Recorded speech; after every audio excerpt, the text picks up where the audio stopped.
Kicked out as a teen over my brother's lies. Years later, my parents want money after abandoning me. Hey everyone. Before we kick off today's video, I've got a favor to ask. We've noticed our channel isn't getting as much love lately, and subscribing is one of the easiest ways you can help us out. It's quick, free, and it means we can keep bringing you awesome content. Your support really means a lot, so let's work together to keep this channel growing. Thanks a bunch. Now, let's dive into the video. Hey, so I'm a 28-year-old woman, and growing up with my twin brother was interesting, to say the least. Our parents were absolutely convinced he was going to be some kind of superstar, while I got labeled the black sheep just because I was more into sports and hanging with friends than hitting the books. The constant comparisons were a real hit to my self-esteem from an early age. Birthdays were rough. I watched my brother have these big, flashy parties with his friends while I basically felt like an afterthought. He'd have sleepovers all the time, but I wasn't even allowed to invite friends over. Honestly, I hated my childhood, and my grandma was about the only family member who seemed to care. She'd visit with my favorite chocolates and sometimes sneak me a few dollars so I could treat myself.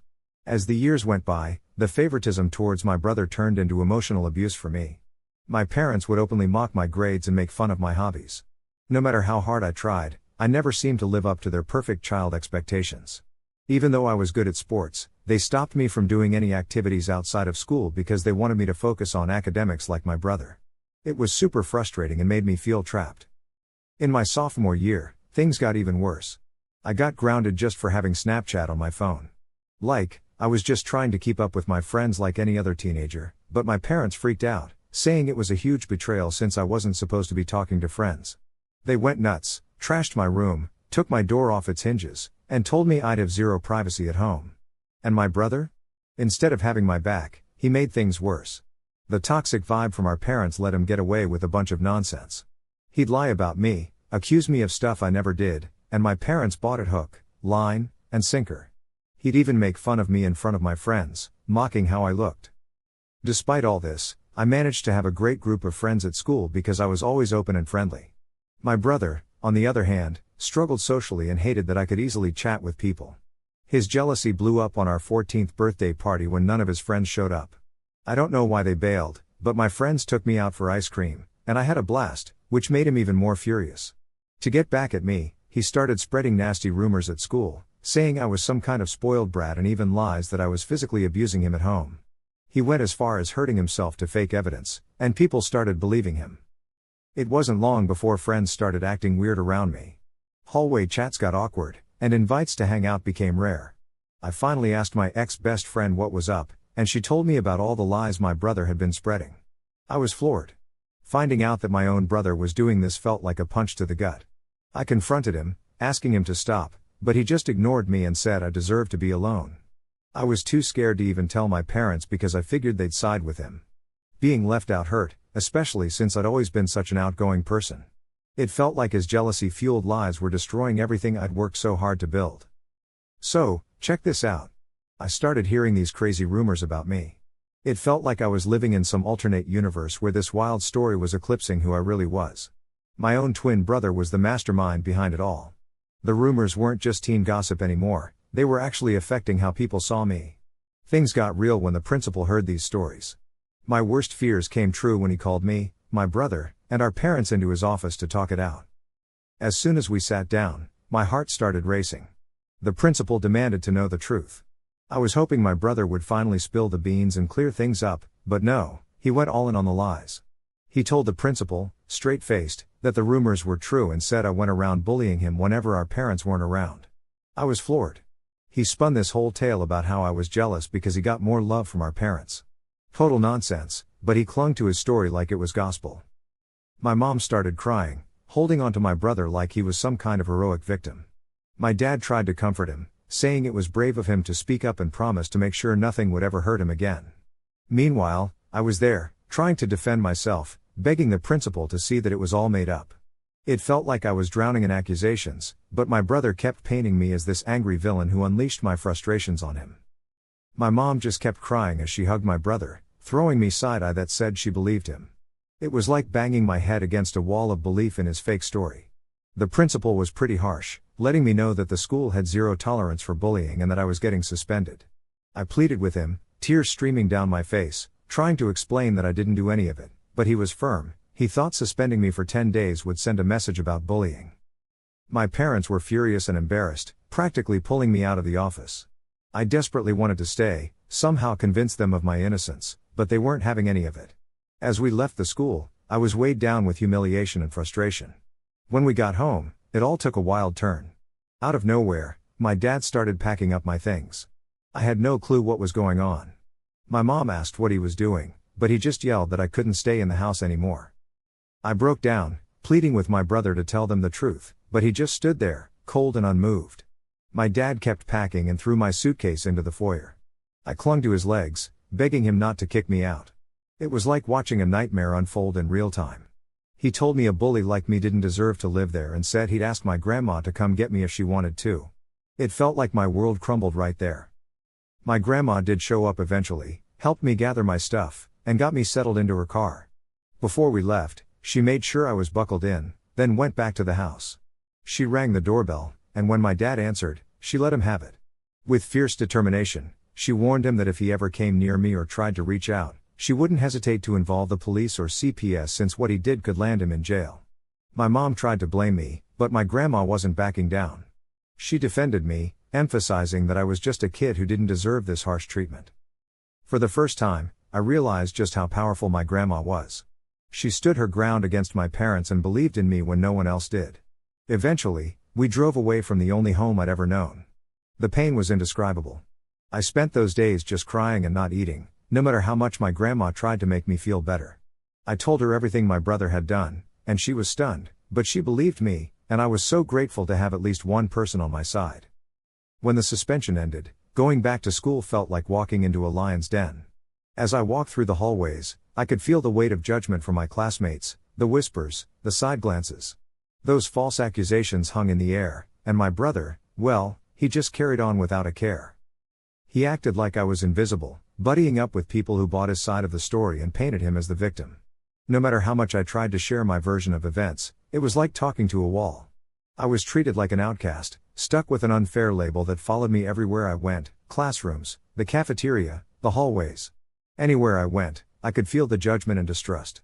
So, I ended up a loner, keeping my head down, going to classes, eating lunch by myself, and going straight home. I had zero friends, and it seemed like nobody wanted me around. My parents didn't check in on me, but my grandma always reminded me things weren't my fault and that life would get better eventually. I finished high school with decent grades and was excited about starting college, hoping for a fresh start. In college, I finally felt free, nobody watching my every move, comparing grades, or trying to outdo me. I met awesome, like-minded people and made friends, despite the emotional and physical scars from my past.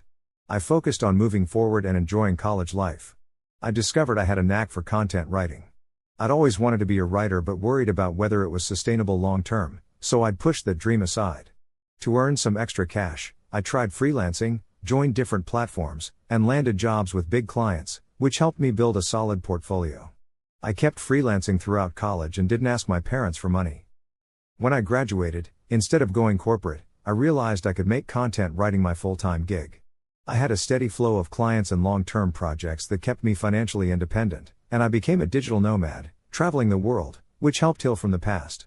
I saved up and took a chance on myself, seeing so much of the world yet knowing there's still plenty left to explore. My grandma was the one person I always considered family throughout it all, and I adored her. She was sad when I moved out but understood my need for independence. Despite my busy life, I made it a point to visit her, share meals, or just chat on her porch. On weekends, I helped out with chores or joined her for park walks.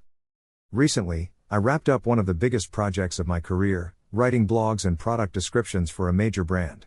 I asked the team for positive reviews and shared them on my Instagram, knowing that working with this brand was a big deal.